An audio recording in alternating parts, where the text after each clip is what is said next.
नमस्कार दोस्तों, स्वागत है आप सभी का हमारे YouTube चैनल ज्योतिष फलादिश विज्ञान पर। और मैं हूं आपका ज्योतिष मित्र, आपका वेद मित्र नीरज पंत। आज की वीडियो के माध्यम से मैं आप सभी ज्योतिष प्रेमियों के समक्ष, आप सभी वेद प्रेमियों के समक्ष ज्योतिष या वेद से संबंधित कोई महत्वपूर्ण चर्चा परिचर्चा को लेकर के उपस्थित नहीं हुआ हूं, अपितु आज की वीडियो के माध्यम से बहुत ही महत्वपूर्ण चर्चा परिचर्चा मैं आप सभी दर्शकों के समक्ष, आप सभी ज्योतिष प्रेमियों के समक्ष, आप सभी वेद प्रेमियों के समक्ष करने वाला हूं। प्रायः आप सभी लोगों ने सत्यार्थ गीता, गरिमा गीता, सत्यार्थ ज्ञान प्रकाश, इन पुस्तकों का नाम अवश्य रूप से सुना ही होगा। सत्यार्थ गीता, गरिमा गीता, सत्यार्थ ज्ञान प्रकाश, ये सारी पुस्तकें संत रामपाल जी महाराज द्वारा विरचित है। और इन पुस्तकों को घर घर पहुंचाने के लिए, संत रामपाल की ख्याति को पुनर्स्थापित करने के लिए उनके शिष्यों के द्वारा इन पुस्तकों को घर घर में निःशुल्क रूप से वितरित किया जा रहा है। इन सारी पुस्तकों का नाम है, आप देखेंगे गरिमा गीता की। मेरे पास एक पुस्तक उपलब्ध है जो मुझे निःशुल्क रूप में प्राप्त हुई। गीता का ज्ञान इसमें स्थित है। इस रूप में मैंने इस पुस्तक को लिया और उसके पश्चात इस पुस्तक का पठन पाठन प्रारंभ किया। मेरे पास ही नहीं अपितु हजारों लोगों के पास ये पुस्तकें अवश्य रूप से उपलब्ध होंगी। उन हजारों लोगों को निःशुल्क रूप में ये सारी पुस्तकें प्राप्त होंगी। इसके पीछे कारण क्या है? सत्यार्थ गीता, गरिमा गीता, सत्यार्थ ज्ञान प्रकाश, ये सारी पुस्तकें जिसके द्वारा विरचित की गई हैं, वह कुचक्रों का आश्रय लेकर के वह व्यक्ति आज जेल में बंद है। उसको आजीवन कारावास सरकार के द्वारा प्राप्त है। उसके पश्चात भी उसकी रचनाओं को घर घर में स्थापित करने के लिए, उसकी ख्याति को घर घर में पूरे विश्व में स्थापित करने के लिए उनके शिष्यों के द्वारा इस प्रकार का ये प्रचलन चलाया जा रहा है, इस प्रकार का एक कार्यक्रम चलाया जा रहा है। जो व्यक्ति खुद आजीवन कारावास में है, उस व्यक्ति को पूर्ण तत्वदर्शी, पूर्ण परमात्मा का दर्जा दे करके उस व्यक्ति की ख्याति को इस संसार में इनके शिष्यों के द्वारा स्थापित करने का प्रयास किया जा रहा है। और इसके लिए इन्होंने मार्ग चुना है पुस्तकों का निःशुल्क वितरण।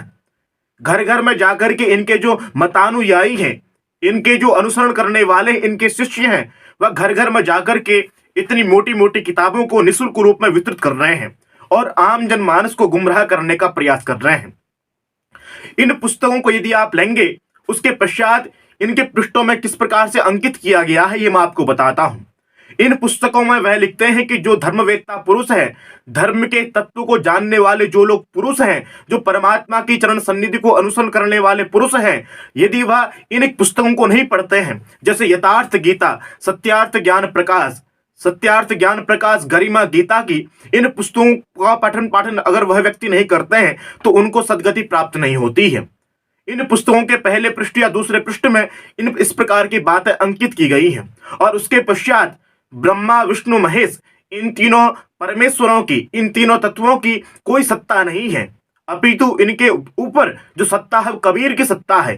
कबीर के माध्यम से संसार का पालन होता है, संसार के जीवों का पोषण होता है और संसार के जीवों का संहार होता है। इस प्रकार की बातें इन सारी पुस्तकों में अंकित की गई हैं। इस प्रकार का कुचक्र चला करके अपनी सत्ता को, अपने ज्ञान को सभी धर्मशास्त्रों से ऊपर रख करके संत रामपाल के शिष्यों के द्वारा इस प्रकार का कुचक्र तथा आम जनमानस को गुमराह करने के लिए इस प्रकार का षड्यंत्र चलाया जा रहा है। आप सभी को इससे बचना चाहिए। हमारे भारतीय धर्म ग्रंथों में, हमारे सनातन धर्म में बहुत सारे पुराण हैं, इतिहास हैं, 18 पुराण हैं, उपनिषद हैं, वेद हैं। वेदों की रचना के पश्चात पंचम वेद महाभारत के रूप में हमारे पास विद्यमान है, वाल्मीकि रामायण हमारे पास विद्यमान है। उसके पश्चात भी उन सारे ग्रंथों का अनुसरण न करके हम इन सारी किताबों का अध्ययन करने में लगे हुए हैं, इन सारी किताबों को प्राप्त करने में लगे हुए हैं, इन सारी किताबों का प्रचार करने में लगे हुए हैं। कह सकते हैं कि हमारे बराबर मंद बुद्धि कोई नहीं होगा। हमारे भारतीय धर्मशास्त्रों में, हमारे भारतीय सनातन धर्म ग्रंथों के द्वारा जिस प्रकार की विचारधारा को प्रस्तुत किया गया है, वसुदेव कुटुंबकम की भावना को प्रचारित किया गया है, प्रसारित किया गया है, उन सब की भावनाओं से परे इन पुस्तकों का प्रकाशन संत रामपाल के द्वारा किया जा रहा है। और छोटे छोटे बच्चे, किशोर वर्ग के युवा इन सारी पुस्तकों का वितरण निःशुल्क रूप से कर रहे हैं। मुझे आपत्ति इसलिए है, पहले ये पुस्तकों का वितरण बाहर ही समाज में होता था। पहाड़ से अतिरिक्त दूसरे समाज में इन पुस्तकों का वितरण संत रामपाल के मतानुयायी के द्वारा किया जाता था। लेकिन वर्तमान परिप्रेक्ष्य में ये सारे लोग पहाड़ में भी आ गए हैं और पहाड़ में आने के पश्चात पहाड़ में गांव गांव में भ्रमण करके इन सारी पुस्तकों का निःशुल्क रूप से वितरण कर रहे हैं।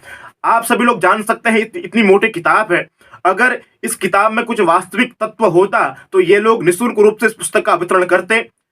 वर्तमान में आप सभी लोग देखेंगे कि इससे भी मोटी मोटी किताबें जो संत रामपाल के मतानुयायी हैं, संत रामपाल के मत का अनुसरण करने वाले लोग हैं, उनके शिष्य हैं, वे शिष्य निःशुल्क रूप से इन पुस्तकों का वितरण कर रहे हैं और इस षड्यंत्र में साथ दे रहे हैं हमारे पहाड़ के युवा वर्ग। वह प्रायः इन पुस्तकों को लेकर के गांव गांव में घूम करके इन पुस्तकों का वितरण कर रहे हैं और कबीर की सत्ता का अनुभव, कबीर के मार्ग से जुड़ने के लिए पहाड़ के लोगों को, पहाड़ के ग्रामवासियों को प्रेरित कर रहे हैं। इसलिए हमें सजग हो जाना चाहिए। सबसे बड़ी विडंबना तो यह है कि अपने घर के देवताओं को छोड़ करके हम बाहर के देवताओं को पूजने के लिए अग्रसर हो रहे हैं। हमसे बड़ा मंद बुद्धि पुरुष कोई इस संसार में हो ही नहीं सकता। जो व्यक्ति अपने घर के देवताओं को नहीं पूजता, वह व्यक्ति हमें कबीर को पूजने के लिए कह रहा है।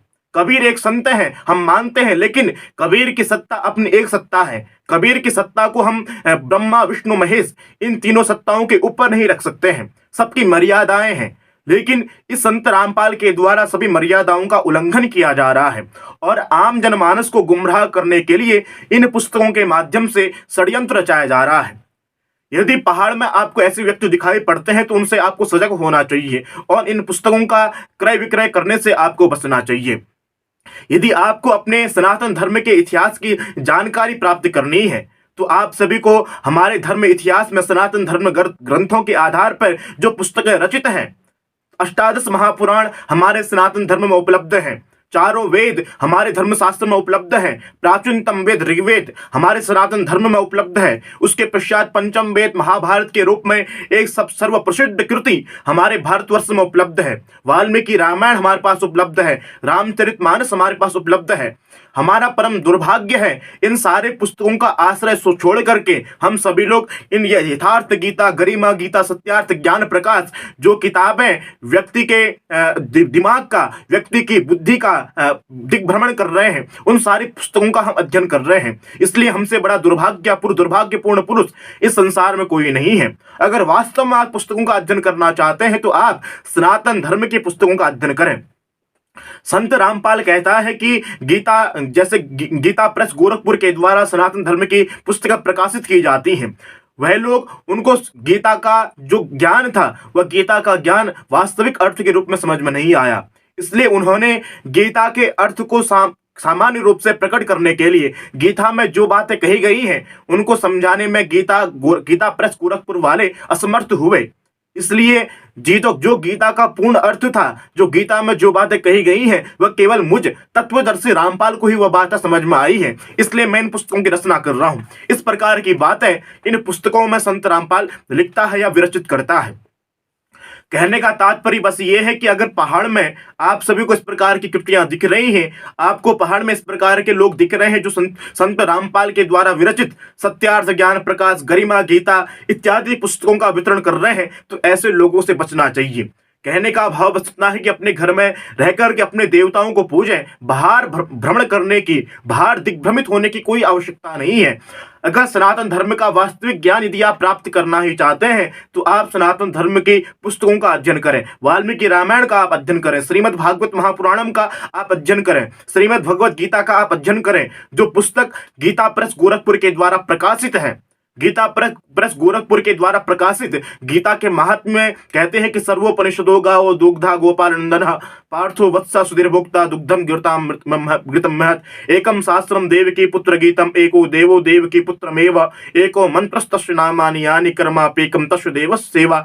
गीता के महत्व को प्रतिपादित करने के लिए इस प्रकार के श्लोकों को लिखा गया है, इस प्रकार के श्लोकों की रचना की गई है कि सभी उपनिषदों का सार श्रीमद् भगवत गीता है। श्रीमद् भगवत गीता के अध्ययन करने मात्र से ही सभी उपनिषदों का सार हमें समझ में आ जाता है, सभी पुराणों का सार हमें समझ में आ जाता है। गीता के नाम पर ये सारी पुस्तकें प्रकाशित तो हो रही हैं, लेकिन गीता के तत्व को इन सारी पुस्तकों में छुपाया जा रहा है और अपने एक अलग तत्व को इन पुस्तकों के द्वारा प्रकाशित किया जा रहा है। कहने का भाव बस इतना है कि आप सभी को इस प्रकार के षड्यंत्र से बचना चाहिए। आज के लिए बस इतना ही। पुनः उपस्थित होंगे नए वीडियो के साथ। तब तक के लिए धन्यवाद।